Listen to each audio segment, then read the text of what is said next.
ऐसे वीडियो देखने के लिए हमारे YouTube चैनल को सब्सक्राइब करें।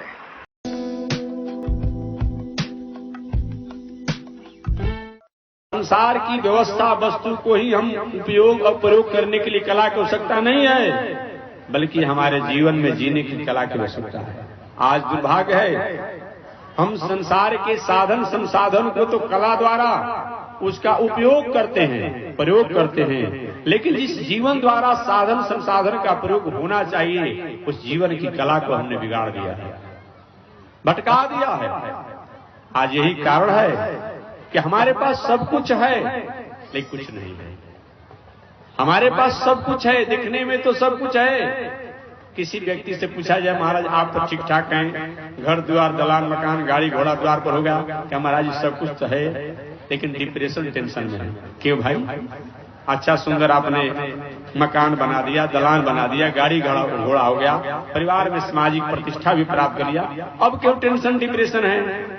तो हमारे परिवार के लोग हमारे आज्ञा को पालन नहीं करते हैं, हमारी मर्यादा को नहीं मानते हैं, हमारा बेटा हमारा पत्नी हमारा अमुक अमुक हमारी बातों को नहीं मानते हैं। क्या जीवन के साधन से मतलब? धन ही सुख का कारण है। अगर धन ही सुख का कारण होता तो रिजर्व बैंक मैनेजर साहब को रुपया के अपने आप तिजोरी को दे करके प्रणाम करके प्रसन्न होना चाहिए। कभी एक प्रसन्नता होती है? धन ही अगर सुख का कारण है तो धन देख लीजिए। नहीं नहीं नहीं, धन ही सुख का कारण नहीं है। मकान दलान दुकान गाड़ी घोड़ा ही तो शोरूम में एक गाड़ी आप खरीदने की बात करते हैं, शोरूम में दसों सैकड़ों गाड़ी लगी रहती है, देखकर प्रसन्न हो जाइए। ऐसा होता नहीं। क्यों? वो सब कुछ है लेकिन अपना नहीं है, अपने लिए नहीं है, अपने लोगों के लिए नहीं है, इसीलिए दुख है। इसीलिए दुख है। केवल धन से हम प्रसन्न नहीं है, केवल पद से हम प्रसन्न नहीं है, केवल घर द्वार से प्रसन्न नहीं है, अपना नहीं है, अपने लोगों का नहीं है, इसीलिए हम दुखी है। अतः अपना और अपने लोगों के पास जो रहे उसका कैसे उपयोग होना चाहिए, सदुपयोग होना चाहिए, इसके लिए कला की आवश्यकता है और वह कला कथा द्वारा ही प्राप्त होती है। चाहे वह भागवत कथा हो, चाहे राम कथा हो, यज्ञ हो, तीर्थ हो, व्रत हो, दान हो, जब तक हमारे जीवन में जीवन जीने की कला नहीं आती है तब तक सब कुछ रहने के बाद भी वह साधन संसाधन हमारे लिए बोझ बन जाता है, भार बन जाता है। हमारे जीवन जीने की कला अगर हमें प्राप्त हो जाती है तो वो साधन हमारे लिए समाधान बन जाता है, साधन हमारे लिए समाधान बन जाता है और संसाधन हमारे लिए संस्कृति बन जाती है और संबंध हमारे लिए मोक्ष का कारण हो जाता है। यदि किंचित कहीं जीवन में जीने की कला नहीं है तो साधन हमारे लिए समस्या बन जाती है, संसाधन जो है हमारे लिए वह संकट बन जाती है और संबंधी जो है हमारे बंधन के कारण हो जाते हैं। होता जीवन में चले जाते हैं, अच्छा कोई मतलब नहीं, कोई अपना नहीं है। इसलिए जीवन जीने की कला को आप सीखिए और इस कला को एक कथा ही बताती है, शास्त्र ही बताता है, अनेक प्रकार के सत्कर्म ही बताते हैं। अतः इसको होना चाहिए। कितनी बार होनी चाहिए ये मत पूछिए।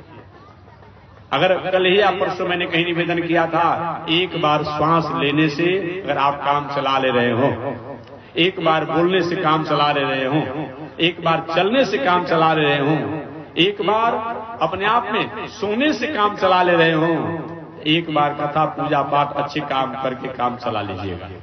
लेकिन ये सब कामों को आप हमेशा करेंगे, अच्छा काम एक बार क्यों करेंगे? मुहु रहो रसिका भोई भाव का, हे भाव को हमेशा बार बार अच्छे कर्मों को करना चाहिए। याद आवेगी प्रभु को कभी न कभी, भक्त वत्सल जो उनको है कहते सभी, ऐसा विश्वास मन में जमाते चलो, कृष्ण गोविंद गोपाल गाते चलो। ये बताया गया है, इस तरह अपने आप बताया गया है। हमें हमेशा अपने आप में शांति से धीरे धीरे सेटिंग हो जाएगी।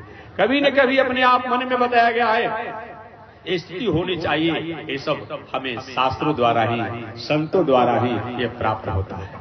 अतः इसकी आवश्यकता है। संत और शास्त्र की क्या आवश्यकता है?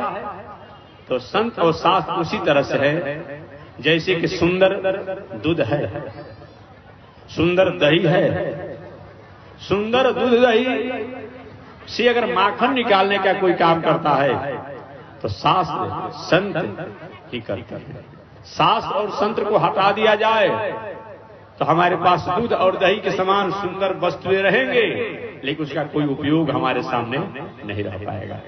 अगर कहीं शास्त्र और संतों का सहारा लिया जाए तो ये दूध और दही से घी माखन निकाल करके हम अपने आप में अनेक प्रकार पकवान भी बनाएंगे, हवन पूजा के काम में भी लेंगे। इसलिए इसकी आवश्यकता है। जिन जिन लोगों ने इसको छोड़ दिया, ठीक वो भी इस दुनिया में मानव बनकर के रहे, लेकिन उनके मानव संदेश नहीं होने के कारण, मानव वृत्ति नहीं होने के कारण वह मानव होकर के भी दानव हो गए। इतिहास गवाह है। कल मैंने निवेदन किया था, लंकेश रावण ने जीवन जीने की कला नहीं सीखा। लंकेश रावण ने जीवन जीने की कला नहीं सीखा।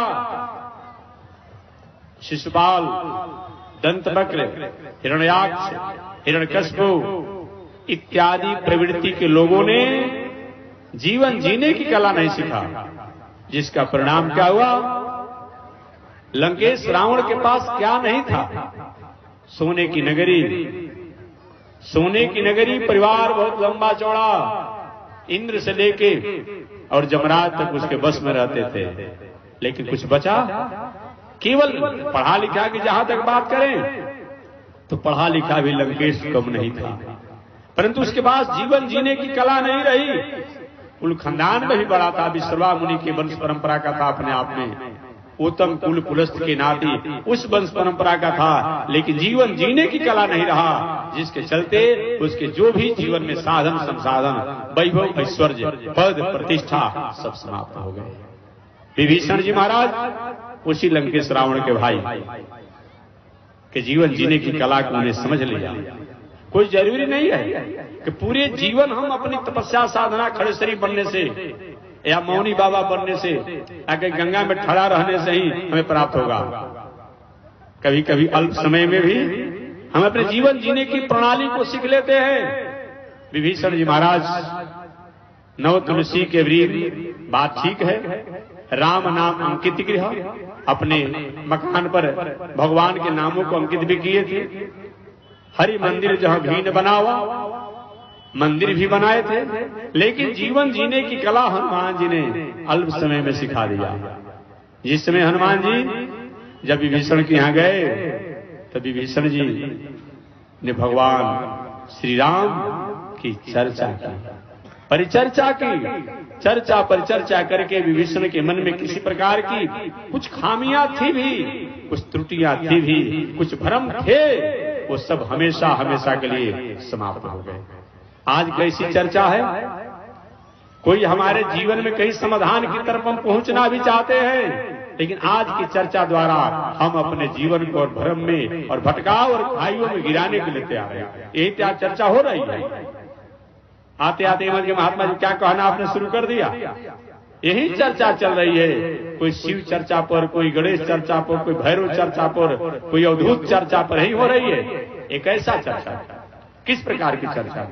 अरे जिस चर्चा के द्वारा हमारे जीवन की भटकाव, हमारे जीवन में किसी प्रकार की उथल पुथल जो है वो हमेशा हमेशा के लिए दूर हो जाए और हम अपने मुकाम तक पहुंचने के लिए अपने आप में संकल्पित हो जाएं, वही चर्चा है।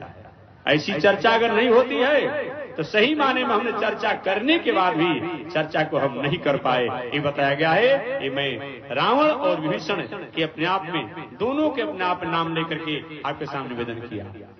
विभीषण जी महाराज, भैया ब्राह्मण देवता लोग अपना कार्य कीजिए, बुलाइए जल्दी, लेट मत कीजिए, सब लेट हो जाएगा, बुलाइए जल्दी, पालकी लेकर के लेट मत कीजिए।